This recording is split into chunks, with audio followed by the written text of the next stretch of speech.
সকাল সকাল রুটি তার সাথে তড়কা আর ডিম সেদ্ধ দিয়ে ব্রেকফাস্টটা বড় করে অফিসের জন্য বেরিয়ে গেল।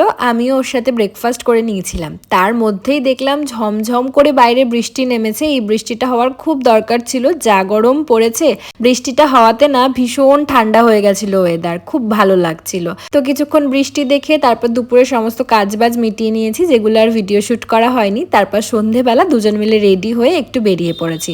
টুকিটাকি দরকারি অনেক কিছু কাজ নিয়েই বেরিয়েছি। তো বেরিয়ে ভাবলাম আগে দুজনে চা খেয়ে নি, তারপর নয় কাজ সারবো। তো চলে গেছিলাম একটা চায়ের দোকানে, সেখানে গিয়ে দুজনে 2 কাপ চা নিয়েছিলাম। তার সাথে আমি এই বেকারির কেকটা নিয়েছিলাম। এই কেক দিয়ে চা খেতে না ভীষণ ভালো লাগে। চা খেয়ে বেরিয়েই রাস্তায় চোখে পড়লো একটা বাসনের দোকান বসেছে, যেখানে সব বাসনগুলো 100 টাকা করে ছিল। তো আমিও এই দোকান থেকে দুটো বড় বড় দেখে বাসন কিনেছি ঠাকুরের জন্য। লক্ষ্মী পুজোর সময় তো অনেক বাসন লাগে, তাই কিনলাম। তারপরে এই দোকানটা দেখলাম নতুন হয়েছে, এখানেও একটু ঘোরাঘুরি করে তারপর বাড়ি ফিরেছিলাম। এভাবেই কাটলো সন্ধ্যেটা। বাই।